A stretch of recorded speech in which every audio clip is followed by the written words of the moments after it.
Brazil football संघातील खेळाडू Neymar पुन्हा एकदा जखमी झाला। त्यामुळे विश्वकरंडक फुटबॉल स्पर्धेतून त्यानं माघार घेतली आहे। नेमार 2023 मध्ये सुद्धा दुखापतीच्या कारणामुळे वर्षभर मैदानाच्या बाहेर होता।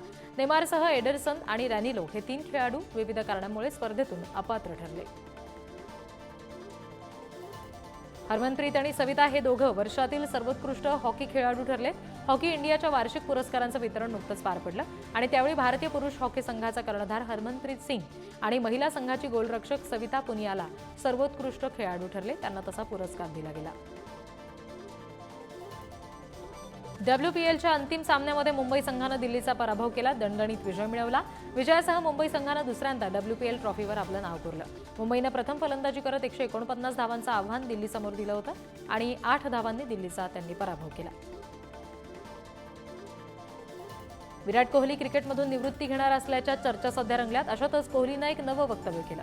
मी कदाचित पुन्हा ऑस्ट्रेलिया दौऱ्यावर जाणार नाही असं म्हणत कोहलीनं निवृत्तीचे संकेत दिल्याची चर्चा आहे।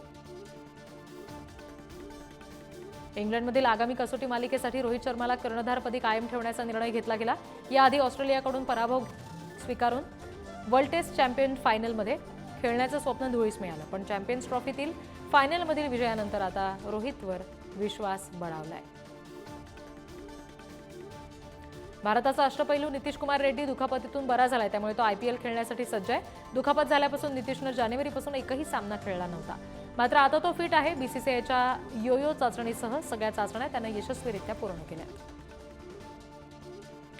भारतीय फलंदाज शुभमन गिलला ICCचा महिन्यातील सर्वोत्तम खेळाडू पुरस्कार मिळालाय। त्यांना ऑस्ट्रेलियाचे स्टीव्ह स्मिथ आणि न्यूझीलंडचे ग्लेन फिलिप्स यांना मागे टाकलंय। हा पुरस्कार जिंकलाय। गिल 2018च्या 19 वर्षाखालील विश्वचषकात प्लेअर ऑफ द टुर्नामेंट होता। चेन्नई सुपर किंग्सच्या सराव सत्रातील धोनीचा एक व्हिडिओ सध्या समोर आलाय। त्यावरून यंदाही धोनी आपल्या फॉर्ममध्ये असल्याचं स्पष्ट होत आहे। माहीने IPL सुरू होण्यापूर्वीच गोलंदाजांना सतर्क राहण्याचा इशारा दिलाय। या व्हिडिओवर चाहत्यांच्या कमेंट्सचा पाऊस पडलाय। क्रिकेटपटू मनीष पांडे आणि त्याची अभिनेत्री पत्नी अश्रिता शेट्टी यांच्यात सगळं अलबेल असून दोघं विभक्त होणार असल्याचं म्हटलं गेलंय। अश्रितानं तिच्या अकाउंटवरून पती मनीष सोबतचे सगळे फोटो हटवले, त्यामुळे चर्चा वाढल्या। क्रिकेटपटू वरुण चक्रवर्तीने एक धक्कादायक माहिती दिली। त्यानं आपल्या वाईट दिवसांची आठवण सांगताना तो म्हणाला, 2021 साली T20 विश्वचषकात खराब कामगिरी केल्यानंतर त्याला फोनवरून धमक्या आल्या होत्या। भारतात परत येऊ नको अशी धमकी त्याला दिली गेली होती। शिवाय त्याचा घरापर्यंत पाठलाग केला गेला असंही त्यानं सांगितलं।